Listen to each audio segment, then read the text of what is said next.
하시겠습니다. 만물의 마지막이 가까웠으니 그러므로 너희는 정신을 차리고 근신하여 기도하라. 서로 대접하기를 원망 없이 하고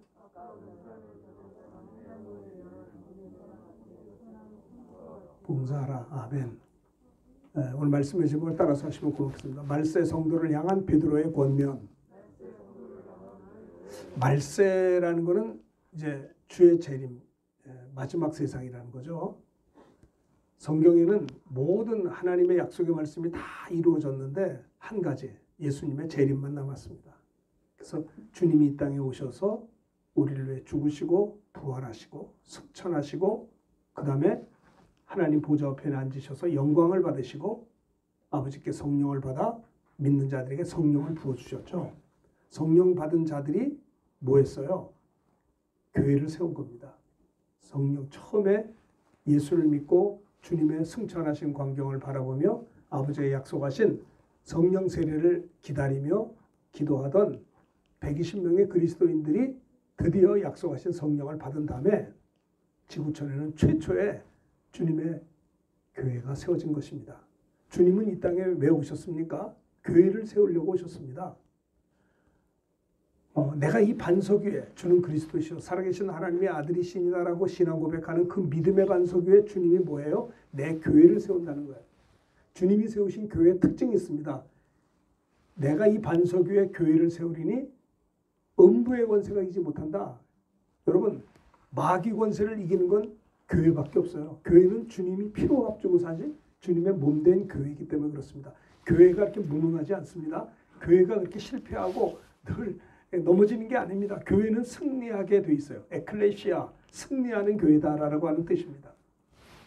교회가 승리한다는 게 무슨 말일까요? 성도들이 승리한다는 거예요. 성도들이 왜냐하면 교회라는 건 주는 그리스도시요 살아계신 하나님의 아들이십니다라고 신앙 고백한 분들이 모인 것이 교회이기 때문에 내가 이 믿음의 반석 위에 신앙 고백에 하는 분들의 믿음의 위에 교회를 세운다고 했는데 이 교회의 특징은 뭐예요? 승리한다는 겁니다. 이건 뭐예요? 성도들이 승리해야 된다는 거예요. 그렇죠? 우리는 예수를 믿고 하나님의 자녀되고 주님의 몸된 교회의 지체이기 때문에 우리는 실패해서는 안 된다는 거예요. 그죠? 승리. 음부의 권세가 이기지 못하리라. 주님은 승리하는 교회를 세우신 것입니다. 또 내가 이 교회에 뭐예요? 천국 열쇠를 주노니 너희가 땅에서 매면 하늘에서 매일 것이요 땅에서 풀면 하늘에서 풀리리라는 거예요. 옛날에 어른들 그 결혼할 때 보면 며느리가 이제 들어와서 부모님을 모시고 살았잖아요. 그 며느리가 들어오면 그 시어머니가 며느리에게 뭐 주는 줄 아세요? 열쇠를 준다고 해요. 열쇠. 광열쇠, 창고 열쇠를 준대요. 이 말이 뭐냐? 며느리가 시집온 며느리에게 열쇠를 주는 것은 내가 이제는 이 집안을 맡아서 잘 살림을 맡아라. 그 시어머니가 열쇠를 주는 거예요. 그러니까 며느리는 집안의 살림을 하면서 힘들고 어려우면 아쉬우면 창고 문을 열어서 거기서 꺼내서 이제 살림을 하게 되는 거죠.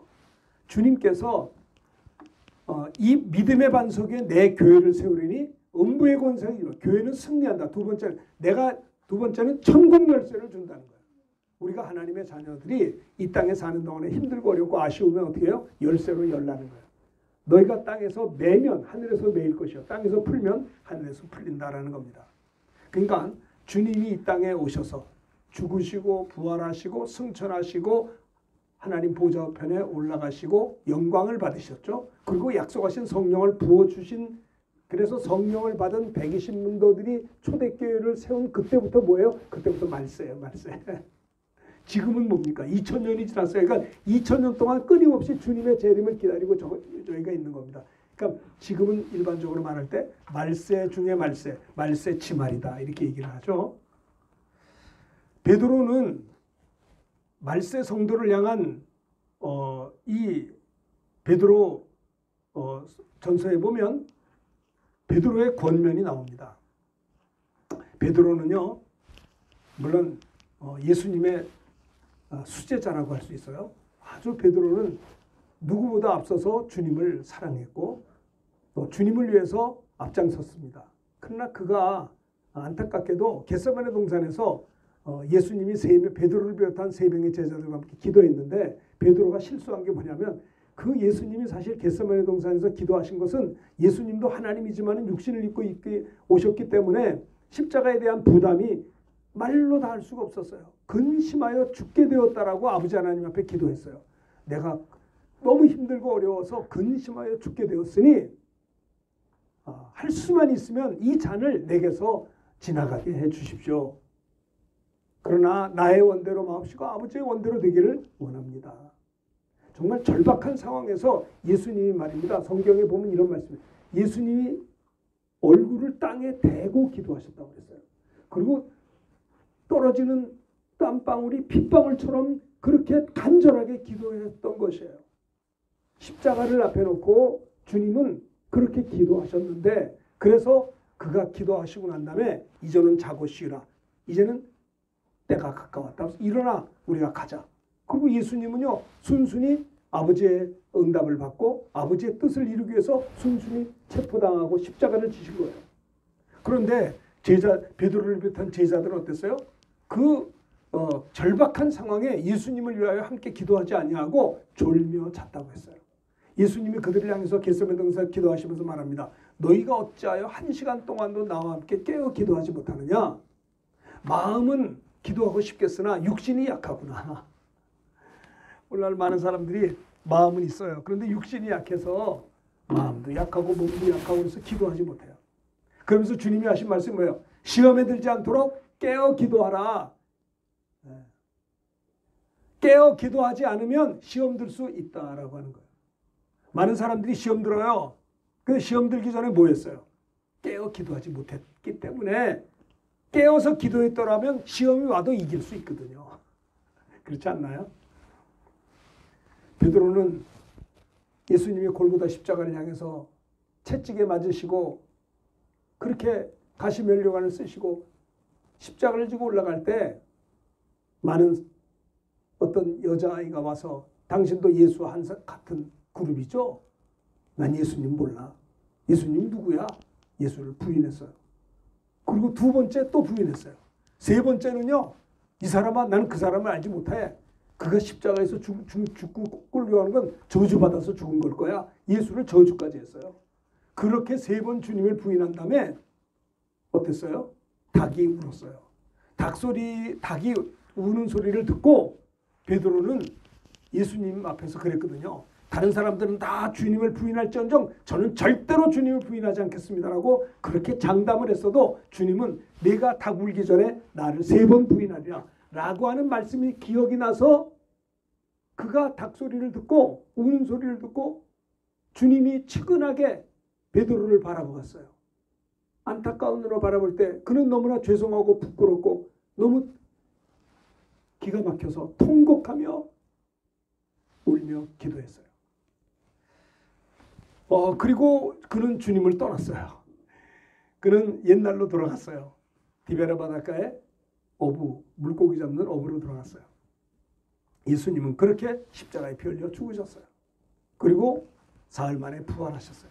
부활하신 주님이 옛날로 돌아간 제자들을 향해 디베라 바닷가에 가셨어요.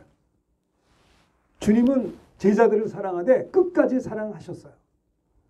부활의 주님이 디베레 바닷가에 옛날로 돌아가 물고기를 잡는 제자들을 보면서 주님과 제자들이 만났을 때 베드로는 깜짝 놀라가지고 주님을 향해 막 뛰어갔어요. 그리고 함께 조반을 같이 했어요. 예수님이 말씀했어요. 요한의 아들 시몬아, 내가 나 사랑하느냐? 예, 내가 주님 사랑하죠. 비록 내가 연약하고 부족하여서 그 순간에 주님을 부인했지만 저는 그렇지 않아요. 2번째 말합니다. 요한의 아들 시몬아, 내가 이 사람들보다 나를 더 사랑하느냐? 내가 주님을 사랑하는 줄을 주께서 아시나이다. 주님이 내 양을 먹이라. 내 어린 양을 먹이라. 3번째 또 물어보세요. 요한의 아들 시몬아, 내가 날 사랑하느냐? 어쨌든 그리고 부활의 주님이 이제 이 베드로를 비롯해서 옛날로 돌아간 제자들을 다시 만나고 그들을 회복시켜 주셨어요. 그러고 난 다음에 40일 동안을 부활의 주님이 제자들과 함께 지내셨어요.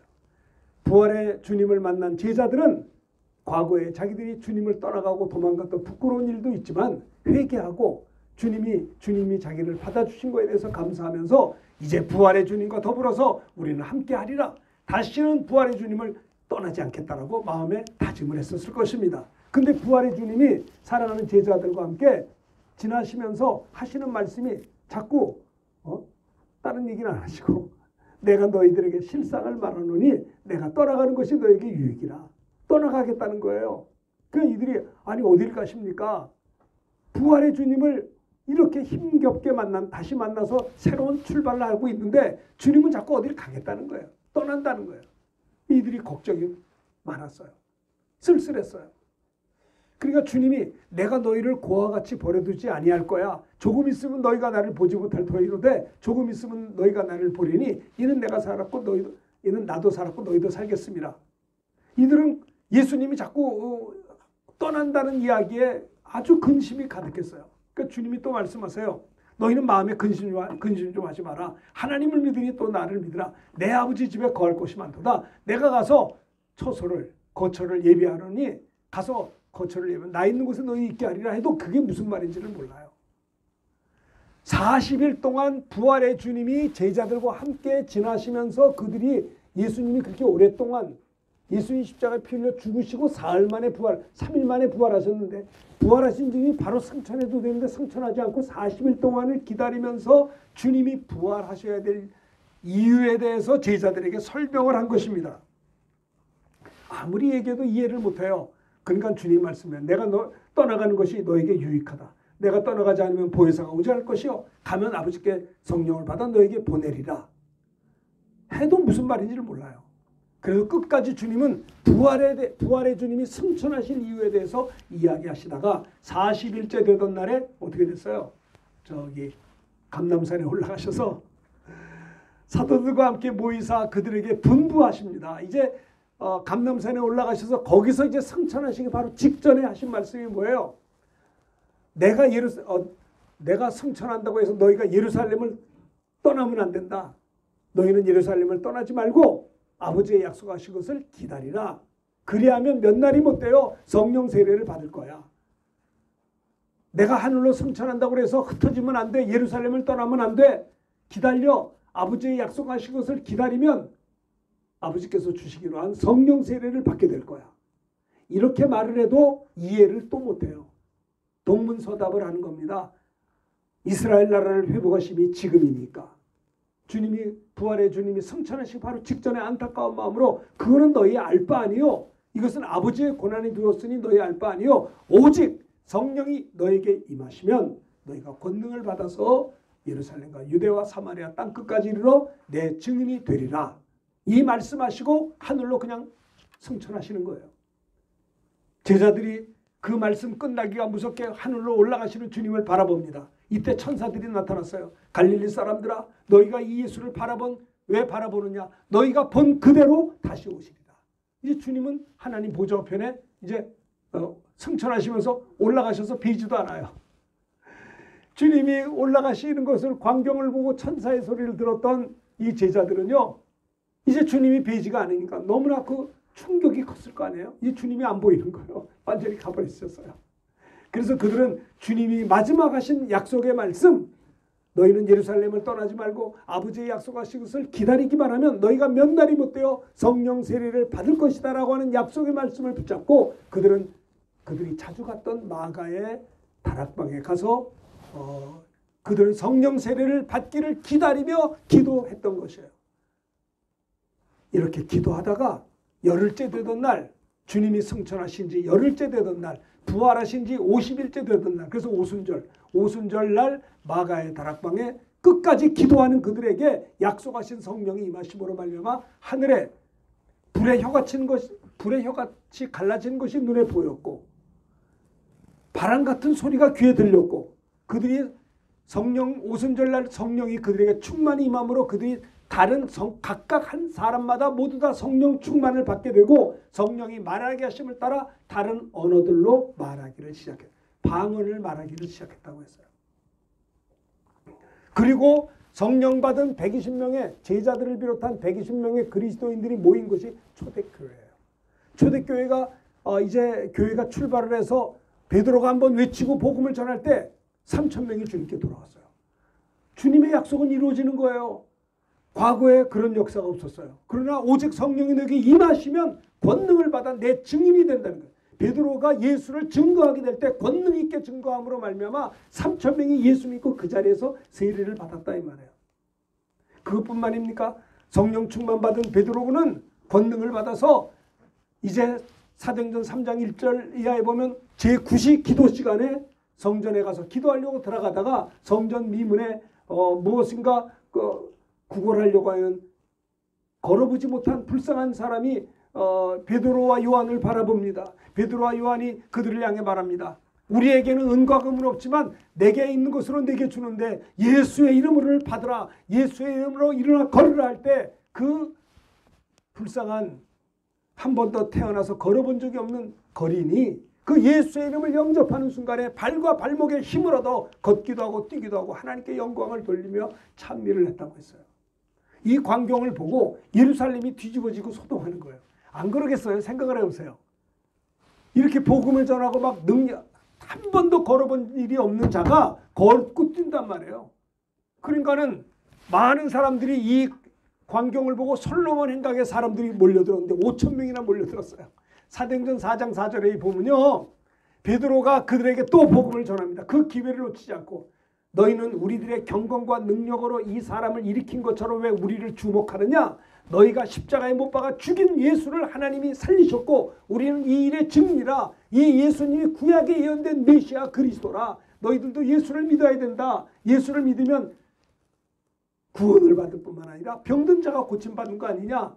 라고 예수가 그리스도임을 증거하게 될 때 사도행전 4장 4절에 보면 솔로몬 행각에 모인 많은 무리들이 그 사람들이 모인 것은 그 나면서부터 한 번도 걸어본 적이 없는 자가 예수의 이름으로 일어나 걷는 걸 보고 충격받아 모인 자들에게 복음을 전할 때 그들이 예수를 믿고 구원받은 자들이 5,000명이 되었다는 거예요. 갑자기 예루살렘이 복음화되기 시작했어요. 성령 받은 120명의 그리스도인들이 복음을 전할 때 3,000명, 5,000명 수많은 사람들이 이렇게 예수를 믿게 되고 이들은요 날마다 모이기에 힘쓰고 사도의 가르침을 받았고 그들이 모여서 저녁 기도하기를 힘썼어요. 가는 곳마다 복음을 전합니다. 예루살렘이 복음화되는 것입니다. 이럴 때 핍박과 역경이 왔어요. 베드로가 말합니다. 이 사람들아 하나님 앞에서 너희 말 듣는 것이 옳은가 하나님 말씀 들은 것이 옳은가 너희가 판단해보라. 우리는 보고 들은 걸 말하세요. 여러분 성령 받기 전에 베드로와 후가 달라요. 성령 받기 전에 베드로는 주님을 3번이나 부인했지만 성령 받은 다음에 베드로는 어땠어요? 이 사람들아 하나님 앞에서 너희 말 듣는 것이 옳은가 하나님 말씀 듣는 것이 옳은가 너희가 판단해보라. 우리는 보고 들은 것을 말하지 아니할 수 없다. 담대한 베드로가 되었어요. 여러분 사람들이 겁이 너무 많아요. 성령 충만한 받은 베드로는 과거와 달랐어요. 무능한 베드로가 능력 있는 그리스도인이 되었어요. 능력이 있어야 될 거 아니에요? 저는 딸이 없어요. 아들만 둘입니다. 그래서 딸이 있으면 어떤 사이를 내가 얻을까 생각해 볼 때 무능한 사이는 싫을 것 같아요. 제가요. 그렇죠? 아니 내가 딸이 있는데요. 사위를 구하는데 그 사위가 도대체 무능해. 힘도 뭐 이렇게 내 딸을 거둘 힘이 없어. 그럼 어떻게 돼요? 안 되잖아요. 네? 말이 됩니까? 저는 딸이 없기 때문에 그냥 생각해 보는 겁니다. 아들만 있어서 그 실감은 안 돼요. 마찬가지예요. 여러분 보세요. 하나님 아버지께서 우리 자녀들이 무능한 그리스도인이 되는 걸 기뻐하실까요? 여러분 생각해 보세요. 너희가 믿음에 있는가 너희 자신을 시험하고 너희 자신을 확증하라. 너희 속에 예수 그리스도가 계신 줄을 스스로 알지 못하느냐. 그렇지 않은 너희가 버리운 자라는 거예요. 그렇잖아요. 여러분 주님은 참 포도나무에 우리는 가지입니다. 포도나무가 거룩하면 가지도 거룩한 거예요. 포도나무가 푸르르면 가지도 푸르는 겁니다. 포도나무가 능력 있으면 가지도 능력 있는 것입니다. 주님의 진액을 빨아올려 우리가 열매를 맺어야 되는 거예요. 베드로가 이렇게 능력 있는 성령 충만한 전도자 베드로가 되어서 나중에 이렇게 베드로 전서 후서도 기록을 성령 충만해서 성경을 기록할 정도의 훌륭한 베드로가 되었어요. 나중에 베드로는 복음 전하다 순교당했다라고 합니다. 근데 베드로에게는 상처가 있어요. 트라우마가 있는 거예요. 그가 예수를 믿고 성령 충만하고 이렇게 주님의 교회를 든든히 세우며 이렇게 성경도 기록할 정도로 성령 충만하고 복음 전하고 많은 영혼들을 구원했을지라도 베드로에게는 상처가 많아요. 무슨 상처인 줄 아세요? 주님을 부인했던 상처. 겟세마네 동산에서 깨어 기도하지 못했던 그럼으로 인해서 주님을 3번이나 부인했던, 물론 회개해서 용서는 받았어도 그 마음에 아픔이 있었던 거예요. 그렇기 때문에 사도 베드로는 성도들을 향해서 이렇게 말했어요. 오늘 7절에 보면요. 여기 보십시오. 자, 7절 다 같이 읽읍시다. 베드로가 어떻게 이야기했는가? 시작. 만물의 마지막에 가까웠으니 그러면 너희는 정신을 차리고 근신하여 기도하라. 자, 보세요. 정신을 차리라는 겁니다. 정신을. 만물의 마지막에 가까웠으니 그러므로 너희는 정신을 차리고 어떻게 해요? 기도하라. 근신하여 기도하라. 근신하다는 게 뭔지 알아요? 분별력을 가지고 기도하라는 겁니다. 세상에 취하지 말고 기도하라는 것입니다.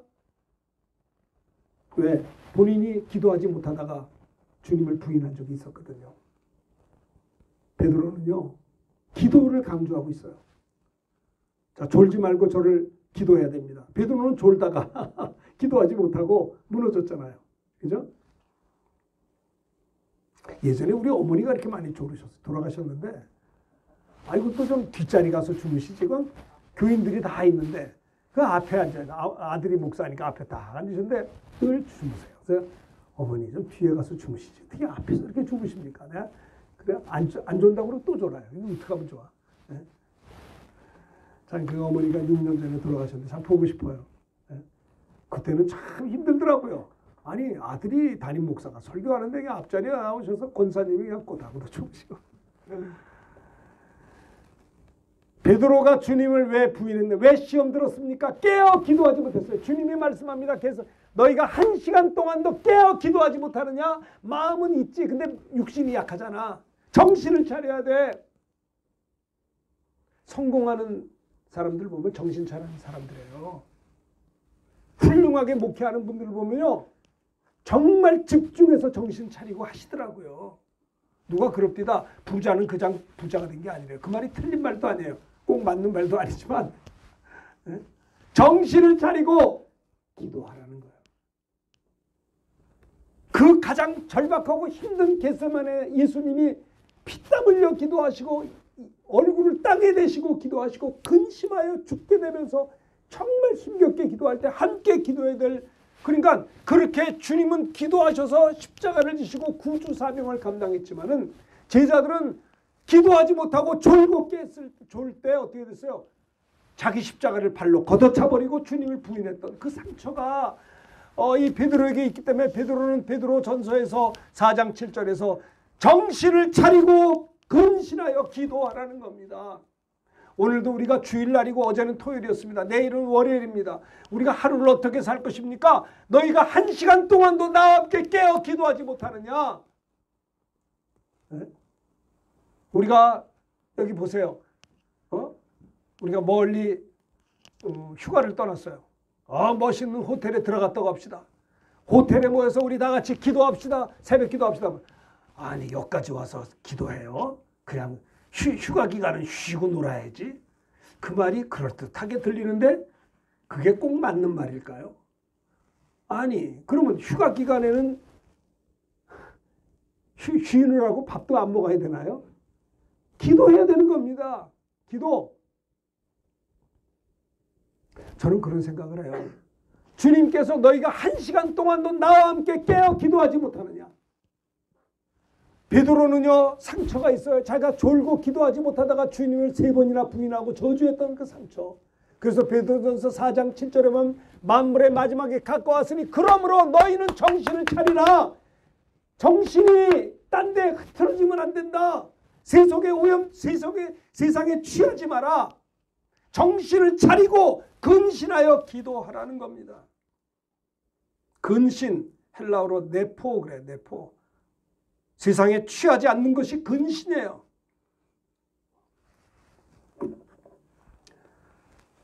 말세 성도를 향한 베드로의 권면 첫 번째는 깨어 기도하라는 겁니다. 정신을 차리고 근신하여 기도하라. 깨어 기도하라는 뜻입니다. 두 번째는 무엇입니까? 뜨겁게 서로 사랑하라. 그렇죠? 여기 보면 8절 다 같이 봉독합시다. 시작. 무엇보다도 뜨겁게 서로 사랑할지니 사랑은 허다한 죄를 덮느니라.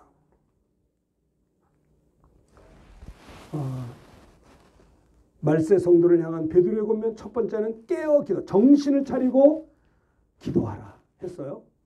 정신을 깨어 기도해야 된다. 그래야 이길 수 있다. 시험 들지 않을 수 있다. 하나님의 뜻을 감당할 수 있다. 기도해야 승리할 수 있다. 기도해야 문제가 해결될 수 있다. 기도 외에는 이런 유가 나갈 수 없다. 기도를 통해 하나님은 일하신다 이 말입니다. 정신을 차리고 무엇보다도 기도해야 되는 겁니다. 이렇게 기도할 때 하나님이 그에게 지혜를 줄 겁니다. 힘을 줄 겁니다. 새 힘을 줄 겁니다. 아, 내가 힘이 빠졌어요. 그럼 어떻게 힘을 얻어요? 목마른 사슴이 시냇물을 찾아 헤매이듯이 내 영혼이 주를 찾기에 갈급하나이다. 내 영혼아 내가 하나님을 바라라. 내 영혼아 깰지어다. 내 영혼아 빛을 바라라.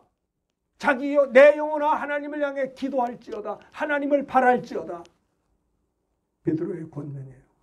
정신을 차리라. 그리고 근신하여 기도하라. 깨어 기도하라. 날마다 기도하라는 거예요. 목사님들도 월요일 날은 좀 쉽니다. 쉬더라도 새벽 기도라도 뜨겁게 하고 쉬어야지 새벽 기도 안 하고 쉬면요 몽롱해요. 몽롱해.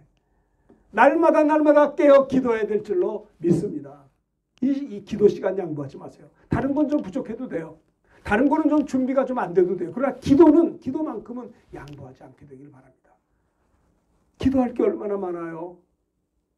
여러분들 기도 제목이 없으십니까?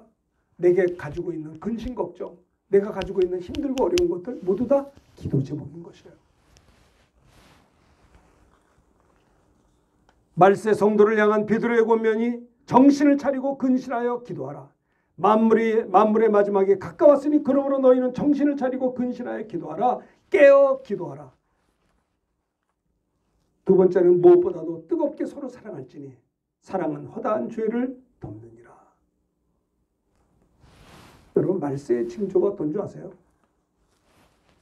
말세의 징조의 특징이 뭐냐면 천천히 다 같이 읽읍시다. 시작. 너는 이것을 알라. 말세에 고통하는 때가 이르러 사람들이 자기를 사랑하며 돈을 사랑하며 자랑하며 교만하며 비방하며 부모를 거역하며 감사하지 아니하며 거룩하지 아니하며 무정하며 원통함을 풀지 아니하며 모함하며 절제하지 못하며 사나우며 선한 것을 좋아하지 아니하며 배신하며 조급하며 자만하며 쾌락 사랑하기를 하나님 사랑하는 것보다 더하며. 그렇죠? 이렇게 이게 말세의 징조예요. 사도 바울은 디모데후서 3장에서 말세에는 첫 번째 징조가 뭐냐? 자기를 사랑하는 거예요. 자기 사랑해. 이기적인 사랑. 자기만 사랑해요. 돈을 사랑해요. 돈을. 하나님보다 돈을 더 사랑해요. 황금만능주의예요. 사람들은 돈 앞에 무릎을 꿇어요. 적당히 거짓말도 하고요. 탈세도 하고요. 돈이 하나님이에요. 돈이 하라는 대로 다 해요. 돈을 사랑해요. 베드로는 말세 성도를 향한 두 번째 권면이 뭐냐? 세상 사랑하지 말고 성도들끼리 뜨겁게 서로 사랑하라 이 말입니다. 서로 사랑하라. 열심을 다해 서로 사랑하라. 뜨겁게 사랑하라. 말세 지말에 우리가 해야 될 일은 뭐냐? 성도들끼리 서로 사랑하되 어떻게 해요? 뜨겁게 사랑하자. 뜨겁게. 사랑은 모든 허다한 죄를 덮느니라. 덮어주는 겁니다. 들추어내는 게 아닙니다. 덮어주는 것입니다. 초대교회가 그랬어요. 초대교회가 얼마나 사랑이 있는 줄 아세요? 초대교회를 보면요. 이제 초대교회를 이해하기 전에 우리 사랑에 대해서 한번 얘기했습니다. 요한일서 4장 한번 읽어봅시다. 천천히 시작. 사랑하는 자들아 우리가 서로 사랑하자. 사랑은 하나님께 속한 것이니 사랑하는 자마다 하나님으로부터 나서 하나님을 알고 사랑하지 아니하는 자는 하나님을 알지 못하나니 이는 하나님은 사랑이심이라.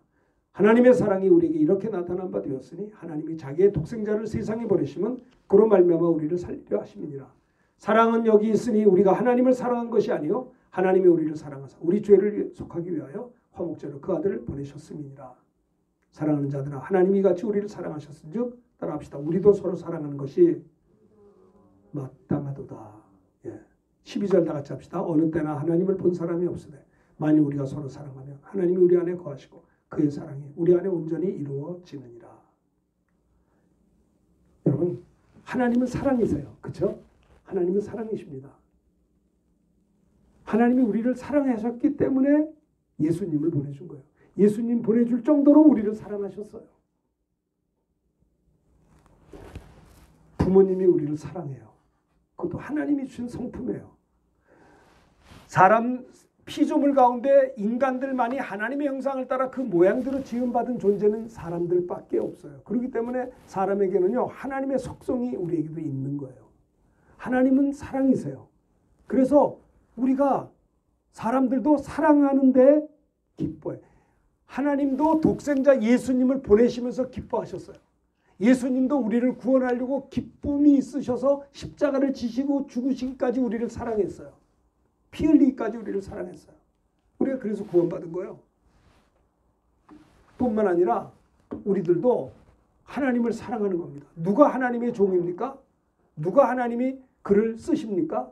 하나님이 누구에게 양떼들을 맡기십니까? 내가 나를 사랑하느냐? 그러면 내 양을 먹이라는 거예요.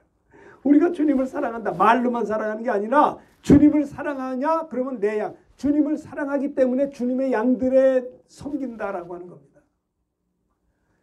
주님을 사랑하는 자를 주님이 쓰신다라고 하는 거예요. 주의 종들이면서 주님을 사랑하지 않으면 하나님이 그를 쓰시겠습니까? 생각해 보십시오. 그렇죠?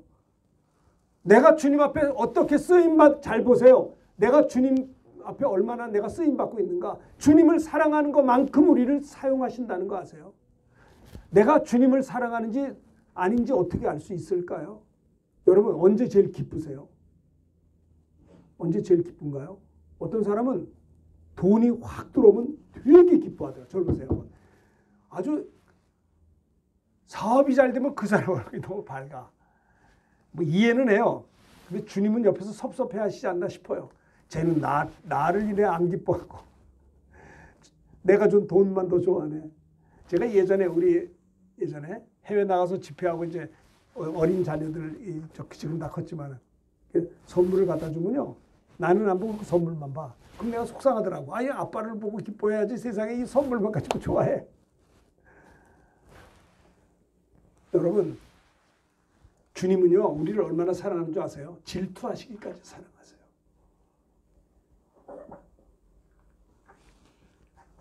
우리가 40여 년 전에 신학을 입학했습니다. 주님의 부름 받아서 신학을 입학했어요. 그러면서 저는 생각했어요. 나는 돈하고 이혼하고 주님 만나는 거야. 우리 신앙의 선배들은요. 세상을 배설물처럼 버리는 것을 우리에게 가르쳐 주셨어요. 우리 교회 전도사님은 늦게 신학을 하셨어요. 잘 보세요. 저를 보셔요. 늦게 신학을 해서 연세가 많게 직장 생활 버리고 교회 전도사님으로 오셨는데요. 자녀들 다 크더라고요. 그분이 교편 생활을 하는데 20년을 교편 생활했는데 19년 6개월을 교편 생활했어요. 그 6개월 더하면 연금을 받아요. 근데 그분은 어떤 줄 아세요? 19년 6개월 만에 사표를 딱 내니까 학교에서 그러더래요. 아니 좀 참으세요. 6개월만 있으면 연금이 평생 죽을 때까지 나오는데 왜 사표를 지금 쓰세요? 저는요 주의종으로 부름받아서 신학을 입학해야 되거든요. 그래서 저는 미안하지만 받아주세요. 저는 연금 안 받아도 돼요. 그러니까는 아니 선생님 조금만 있으면 교감 선생도 되고 이제 20년간에 그분이 우리 교회로 오셨다니까요. 난 그래서 중학교 다닐 때 우리 전도사님이 그렇게 하신 걸 보고 아 예수를 저렇게 믿는 거구나. 주님에게 부름받으면 세상이 보이지 않고 주님 따라가는 거구나. 많은 사람들은 생각할 거야. 아이고 지혜롭게 해야지 그 사람인데 돈도 필요한데 6개월 더 하다가 그 이후에 주님 앞에 부름받았다고 주님이 우리를 버리나 그래도 좋지. 뭐 그 말도 꼭 틀린 말이라고 할 수 없으나 그러나 난 우리 전도사님이 더 맞는 것 같아요. 그분은 지금요 원로 목사님이 되셨어요. 옛날 얘기하는 겁니다. 저희는 중고등학교 시절에 그런 전도사님 밑에서 컸어요. 정말 주님을 사랑하기 때문에 세상을 배설물처럼 여기는 걸 보았어요. 제가 이렇게 소리를 지르는 이유는 저도 모르게 저도 황금만능주의 세상을 비판하면서 나도 닮아갈까 봐 걱정이 돼요. 내 기쁨의 근원이 주님이냐 세상이냐 이거예요. 사랑하는 자들아, 하나님이 우리를 이같이 사랑하셨은즉 우리도 서로 사랑하는 것이 마땅하다는 겁니다. 베드로는 말세 성도를 향해서 어떻게 권면했느냐? 정신을 차리고 근신하여 기도하라. 두 번째는 무엇보다도 뜨겁게 서로 사랑할지니 너희가 주님의 사랑을 받은 것처럼 주님을 사랑하고 성도들을 그렇게 뜨겁게 사랑하자라고 하는 겁니다. 저도 이 강서구에서 목회한 지가 지금 5년이 넘어가고 있는데요. 참 어떤 우리 이웃교회 목사님 만나면요, 형제 같아요. 얼마나 서로 좋은지 몰라요. 얼마나 사랑하는지. 여기 이 강서구에도 교회가 680개 교회가 있어요. 제가 이제 교구협의회 임원하고 있는데 우리 후배 목사님이 또 임원인데 그 목사님을 만나면 얼마나 반갑고 우리가 뜨겁게 서로 좋아하는지 너무 행복한 거예요. 우리가 하나님을 사랑하고 우리 이웃을 그렇게 사랑할 때 진짜 행복이 있는 거 아셔요? 많은 사람들은 너무 이 황금만능주의를 비판하면서 우리가 오염되어 있다는 거 아세요?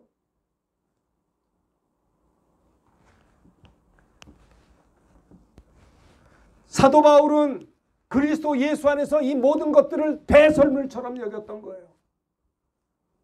예전에 이영무 축구 선수는요, 별로 이렇게 유명하지 않은 것 같아도 그 레벨이 차범근 선수와 같은 레벨이었어요. 그때 초창기에 처음 그야말로 한국의 프로축구가 시작되었어요. 벌써 30년 전에. 그때 벌써 30년 전에 억대 연봉이 있었어요. 큰 돈이죠, 굉장히. 차범근 선수를 그렇게 하다가 이제 독일로 가서 했죠. 그때 이영무 선수도 그런 레벨이었는데 그는 주님을 위해서 프로축구를 거절하고 임마누엘 축구팀 감독으로 그가 기가 막히게 실업팀 감독이 되었어요. 제가 군목으로 있을 때 그때 이영무 집사님이 제 사단사령부에 오셔서 우리 제 군목으로 있던 우리 사단사령부 형제들하고 축구 시합을 했었어요. 제가 초청을 했어요. 그분이 간증을 했어요. 은혜 많이 받았어요. 그분은 훌륭한 한국의 1등 가는 축구 대표 선수가였지만은 그는 세상의 물질보다도 주님을 위해서 임마누엘 감독 아무것도 없는 진짜 그 당시에 30년 전에 그때 집사님이어서 제가 군목을 있을 때 만났을 때는요. 진짜 자기 그러더라고요. 우리는 라면 끓여 먹고 연습한다고. 그때 그 선수들 다 제가 생각나요. 제가요. 너무 아름답더라고요. 정말 그가 주님을 사랑하기 때문에 자기가 가지고 있는 능력을 버린 거예요. 배설물처럼. 주를 위해서. 나중에 그가 이랜드 감독까지 했죠. 지금 이제 목사님이 되셔서 체육인 그 교회 하시더라고요. 정말 우리는요. 주님 때문에 주님을 그렇게 사랑할 수 있으셔야 된다는 거예요. 말세 성도를 향한 베드로의 권면은 첫째는 정신을 차리고 근신하여 기도하라. 깨어 기도하지 않으면 안 된다. 시험 들 수 있다. 두 번째, 열심을 다해서 서로 사랑하라. 뜨겁게 서로 사랑하라는 겁니다. 사랑은 뭐예요? 덮는 겁니다. 주님이 날 사랑해서 주님이 피 흘려서 나의 허물을 덮어주신 것처럼 그 사랑받은 용서받은 내가 형제를 덮어주는 겁니다. 들추어내는 것이 아니에요.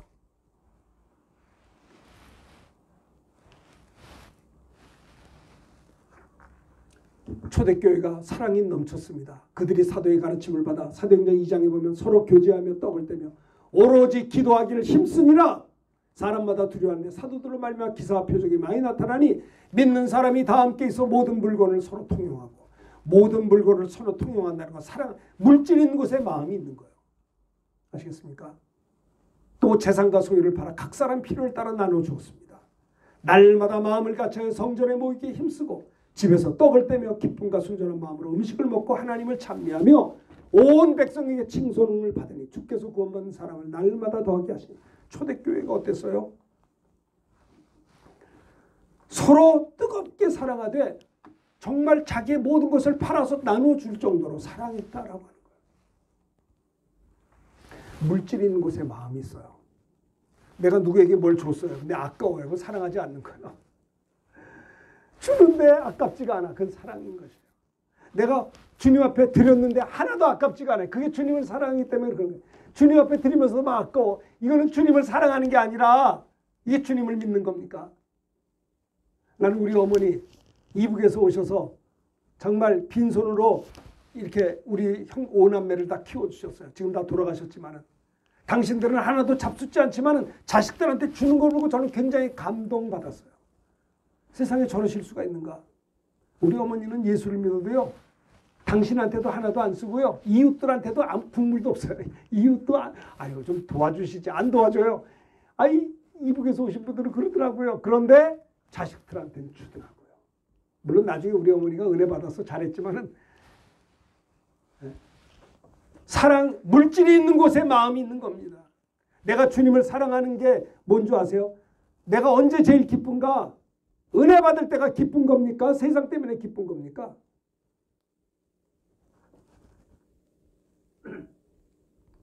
세 번째,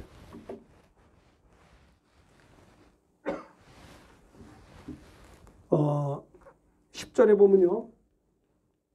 우리 한번 봅시다. 오늘 본문의 말씀 10절.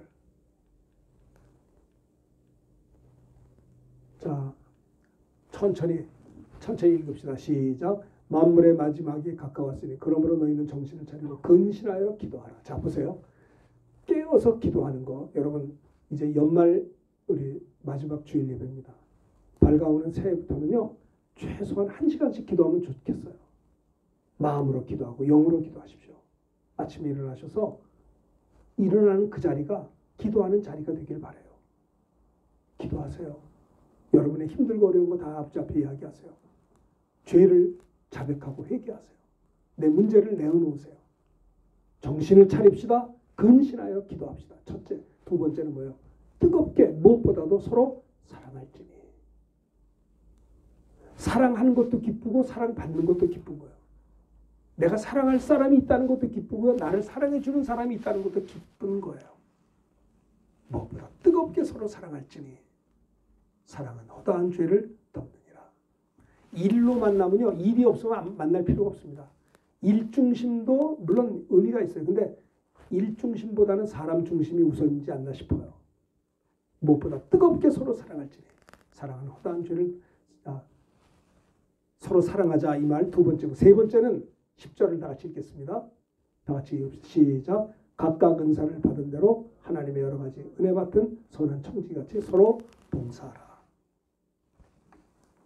각각 은사를 받은 대로 하나님의 여러 가지 은혜를 받은 선한 청지기같이 서로 봉사하라. 은사를 받은 대로 선한 청지기같이. 선하다 칼로스.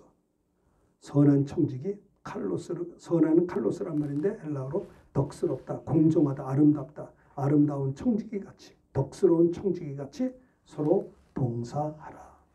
서로 봉사하라는 겁니다. 우리가 하나님 나라에 서는 그날에 여러분들이 예수의 이름으로 냉수 한 컵이라도 봉사하면 결단코 사랑을 잃지 않는다고 했습니다. 말세 성도를 향한 베드로의 권면 세 번째는 선한 청지기같이 서로 봉사하라. 이 말은 뭘까요? 따라합시다. 선한 마음으로 교회를 위해, 형제를 위해 봉사하자. 그렇죠? 인자가 온 것은 섬김을 받으려 하며 도리어 섬겨 나의 목소리를 많은 사람들을 위해 대속물로 주려고 왔다고 했습니다. 우리는 섬길 줄 알아야 돼요. 우리가 섬길 수 있는 기회가 이렇게 많은 게 아닙니다. 그렇죠? 섬길 기회가 그렇게 많겠어요?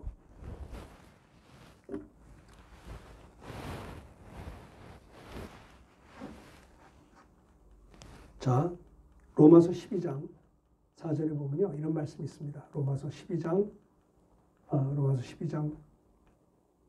4절 5절 읽읍시다. 시작. 우리가 한 몸에 많은 지체를 가졌으나 모든 지체가 같은 기능을 가진 것이 아니니 이와 같이 우리 많은 사람이 그리스도 안에서 한 몸이 되어 서로 지체가 되었느니라. 서로 지체가 된 것입니다.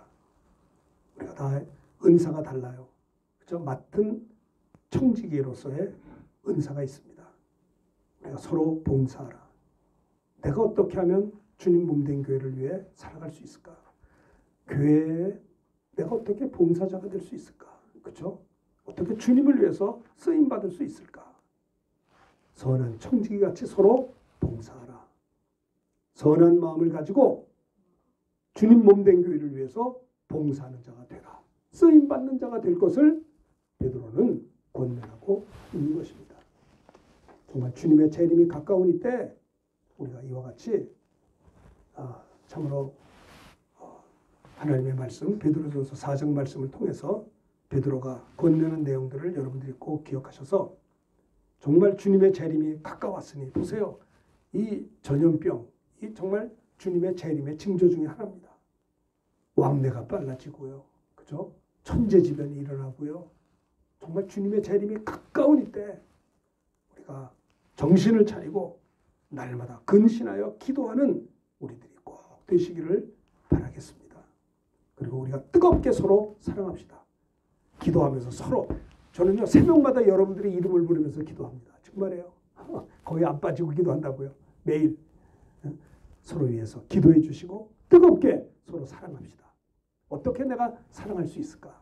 세 번째는 서로 선한 마음으로 선한 청지기같이 서로 봉사하라. 교회를 위해서 일하라. 이렇게 세 가지 권면 꼭 기억하셔서 정말 밝아오는 이제 새해에는 하나님 앞에 귀하게 쓰임받는 우리가 되고 기도 많이 하시고 사랑이 충만하고 봉사 많이 하시는 우리 모두가 되시기를 주님 앞에 서는 그날에 영광의 멸류관의 주인공이 다 되시기를 주님의 이름으로 축원합니다. 우리 말씀 들은 걸 기억하면서 찬송가 220장 사랑하는 주님 앞에